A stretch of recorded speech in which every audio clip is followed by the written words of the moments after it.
Good afternoon, everybody. Edward Leos here, publisher of the Hotel Guide and host of our Travel Talk podcast. Really excited about today's podcast. A good friend of mine here in San Antonio in the hospitality community, just doing some fantastic things at the San Antonio Zoo. But I want to bring on my guest, Tim Morrow. How you doing, Tim? Good. How are you doing? I'm doing fantastic. Really excited about having you on the show today. I obviously being here in San Antonio, see all the great things that are going on at the zoo, and you always have to have a fearless leader, and you're that guy. So tell our audience a little bit about who you are, maybe how you got to become the big guy at the zoo. Sure. Yeah. I'm asked all the time, like, how did you end up running a zoo? And my quick answer is it was a complete accident. So I started in hospitality when I was 15, working at restaurants. My first job was, at a family-owned pizza place, and didn't really realize that I was in hospitality, and kind of did those kind of things through high school. And then I moved to San Antonio to go to college. I lived here second and third grade. And then my first summer job while I was starting college here was to go work at Fiesta Texas theme park as a lifeguard. Nice. It was supposed to be a one summer job. And then, at the end of the season, I left, and they called me back. We'd like to have you come as a trainer next year. And I said, no. And then a couple weeks there, I had nothing else to do. So I went back, and I was a trainer, then the supervisor the next year. And I kept moving up every year and kept saying, this is not what I want to do long term. I was studying law enforcement. And then my fourth year at Fiesta Texas, I was like, okay, I'm definitely not going to do this again, because I'm switching to the university to study criminal justice or whatever it was going to be. And SeaWorld called me out of the blue and said, hey, we'd like you to come run the water park in some areas at SeaWorld. And I said, no. And then they said, well, at least come out and do a tour. So I went out and did a tour. And again, I was like, okay, well, I need to fill my summer, so I'll be here. And I was there for 19 years. And so that was during my time, summer. Yeah, that was a long summer, 19 years. And so I was mostly SeaWorld San Antonio. I did move to Orlando for a couple of years to open Discovery Cove, and got promoted as I worked through the years there, all the way up to vice president of Aquatica San Antonio, which is their water park. Yeah. And then a headhunter reached out to me about the zoo job. And again, I said no. But then I came to the zoo to walk it one day. And, I had come here as a child, and I had come here 20 years prior with my oldest child and those kind of things. So I was like, I think I can really help this zoo with what I've learned at the theme parks and the places that I've worked. So I applied. I think 140 people applied for this job, and I ended up getting it from right here in town. So, but I now realize everything I had learned at all these other places was meant for me to end up here and do the things that we're doing at San Antonio Zoo. Yeah, no, I would completely agree with you on that. And when you're talking about the hospitality thing, I'm kind of the same boat. Born and raised in San Antonio, never thought of hospitality as a career, and just kind of stumbled onto the Hotel Guide, and that's 31 years ago. And so here we are again doing what I stumbled onto. But, hospitality here in San Antonio is hugely important. The San Antonio Zoo has been a staple. I remember going there, visiting as a kid, and to see where it's gone from there to where you've taken it now, and the vision of what you have a plan for even the future is impressive. So tell me a little bit about some of the good things going on at the zoo, and maybe some of the plans you have on tap. Yeah, sure. Yeah, we are really excited about the momentum we have right now. I think in the past 9 years, we've put over $100 million back into the grounds and into the infrastructure. We've added a standalone preschool, that Will Smith nature-based preschool. Yep. We have about 245 kids that go to school there each year. Wow. And a waiting list of up to 9,000.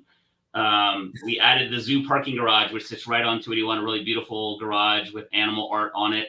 That really set the foundation for our growth. We had a major parking issue in this area, and that helped with that. And then we've just been working through the zoo to update hundreds of animal habitats. We've added a lot of experiences. We brought Kiddie Park over, which is the nation's oldest children's amusement park.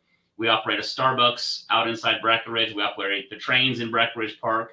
We just opened a brand new entrance, multi-million-dollar entrance, 2 stories with a rooftop event center, really beautiful, and a plaza. And then soon this year, we'll be breaking ground on a gorilla habitat. We have not had gorilla at our zoo since 1990. So really excited about that, bringing back a group of gorillas to San Antonio on a really innovative and state-of-the-art gorilla habitat. And then an event center that also ties into that habitat, but overlooks the zoo and the downtown skyline, that will host events and galas and fundraisers and those kind of things for the entire community. So lots going on here. We're in a city with 2 theme parks that are very dynamic and new offerings of attractions and events every year. And we kind of have molded ourselves into that model. We are putting new habitats in, bringing new animals, and then overlaying a lot of events on top of the regular zoo visits. So we have events over 90% of our days of operation, and we're open every day. Mm-hmm. So spring break events, we have in the spring, we'll have Giants of the Ice Age, big animatronic Ice Age animals. In the summer, we'll have dinosaurs. We have a 6-week Zubu, which is our Halloween program. We have 7 weeks of holiday lights. We have fiesta events. So besides the normal every day, I get to go to the zoo and see these amazing animals and what they've changed. You also get this overlay of great events happening that are included with the mission and with memberships. How have you seen the events and everything that you're doing kind of reinvigorate the zoo here in the community? Yeah, I think if you look at the zoo of what I call the zoo of yesteryear, it wasn't really repeatable once you were not a little child anymore, right? Because, I saw those animals, I've seen it, I've done that. So adding that layer of events has really made us a repeatable option. So it's really helped drive our membership sales. Because there is always something new happening here when you come on top of the awesome visit to the zoo.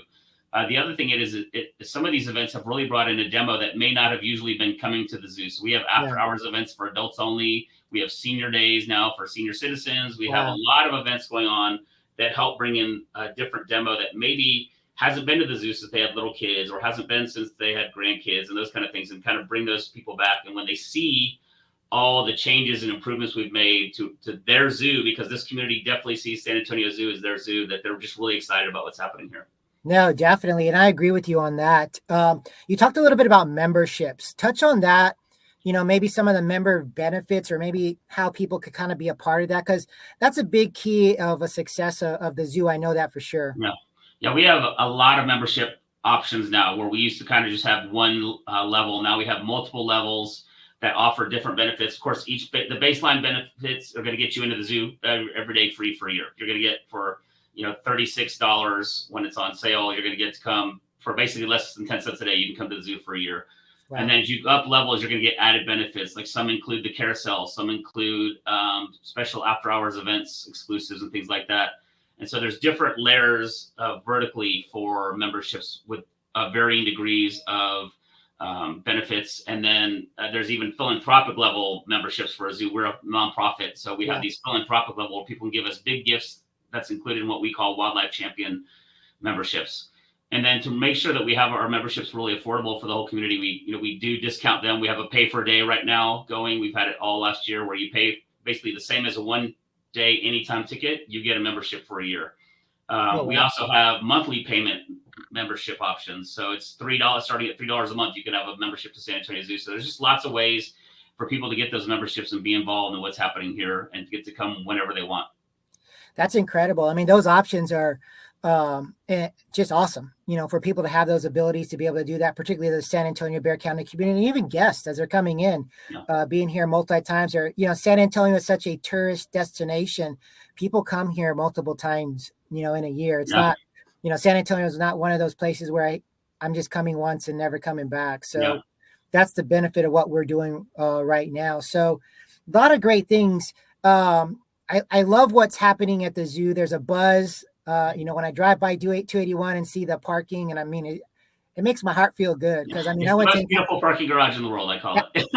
I believe that. Yeah. I mean, I went to Incarnate Word, and so I was always, in that neck of the woods all the time. So it's nice to have that place and a place where people can go and not worry about, oh my God, where am I going to be parking and become a hassle. So and it's free. Free is always a good thing, especially in actually not even in San Antonio, anywhere. Just free is good. So let's switch a little bit to the personal side. Tell me about travel. I know I always like to ask my guests, what are some of your favorite travel destinations? And then maybe even talk a little bit about, hey, do you have any bucket list travel places that you kind of want to head out and check out? Sure. Yeah. One of the great things about the zoo is the zoo visit is just a little bitty tiny piece of what we do. What the really big under the water, what you don't see is all the conservation work and all the education we do around locally and around the world. So our conservation department is either running or taking part in or helping fund conservation programs on nearly every continent. And so, and zoos in general, if you take the Association of Zoo Aquariums in the U.S., put those zoos together, more people visit those zoos than all the 4 major sports leagues combined. So football, baseball, basketball, all those combined, more people come to zoos each year than go to those sporting events. So there's a lot of impact when people come visit us. that helps fund conservation all over the world. So places I want to go, some of them I have been now because we're doing conservation work there. So we have a big project in the rainforest in Peru, in the Okay. Amazon, preserving rainforest. So I've been to the Amazon rainforest 2 or 3 times and going again in April Wow. to meet with the indigenous groups that we work with and meet with the staff that we have in Peru and those kind of things. And then I've been to Africa, and I'm going to Africa again this year to see gorillas with some donors to really get inspire donors to help us bring gorillas back to San Antonio and at the same time protect gorillas in the wild. And so one of my fun, amazing things blessed things about my job is I get to travel the world as part of the job to see these exotic places where there is still somewhat, wild spaces left and wild animals, because the biggest problem we're seeing with losing these animals is fragmentation and less wild spaces. It's really all man-managed space now almost on this planet. So but getting to go see those places and how we're impacting them around the world is really exciting. Of course, my list goes on forever where all the places I want to go. I definitely want to go to Australia. I missed a trip to that about 4 years ago, so I definitely want to get back and those kind of things. But I've been lucky to recently go to the Amazon a couple of times, and then just about 5 months ago to Africa. And, I'm a talker and outgoing and not usually shy in a group setting, but I was really quiet for like the first 3 days in Africa with my group, and they were a little nervous, like, are you okay? But I was like, I was just in such awe that I was there and seeing the things that I've been talking about with the zoo. Like, here, we're helping conserve giraffes and elephants and doing all these things in Africa, but I'd never been there to see it. And so to be there was really inspiring and kind of overwhelming.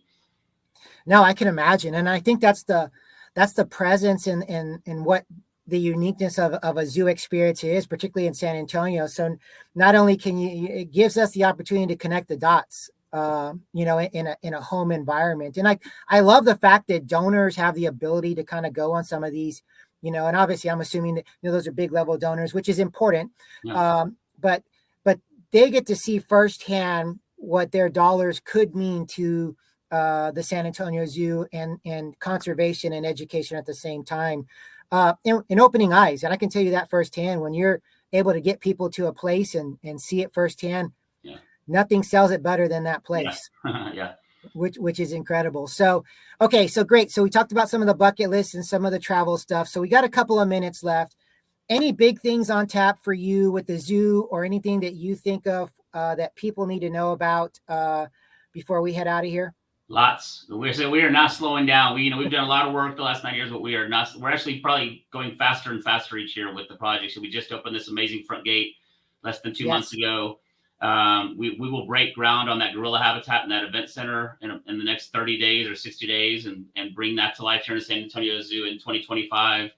Lots of events happening this year with a bigger, better Zubu, Zoo La La, which is our food and wine festival, Zoo Lights. It's a lot of great events. And, you mentioned the parking garage on the other side of 281 from us. So that is also zoo grounds on the other side of 281. So we're really excited. The next phase of our capital campaign will get our zoo to the other side of 281. And so we will span both sides of the highway that comes right into downtown, which will be really exciting for us. A lot of people don't realize we have that land to expand over there. So very excited about getting into that. But over the next year, you're going to see we're bringing capybaras back. We haven't had capybaras back at the zoo in years. We just brought flying foxes a couple weeks ago. That's a bat that can get a wingspan up to over 5 feet. Oh, wow. So and then we brought meerkats earlier last year. So they're now having babies, and that group is growing and really active. And so there's a lot to see. And when people, I love when I hear someone say, "Man, I haven't been to the zoo in like 10 years." I'm like, "Oh, you're my favorite person. Come see and tell me what you think."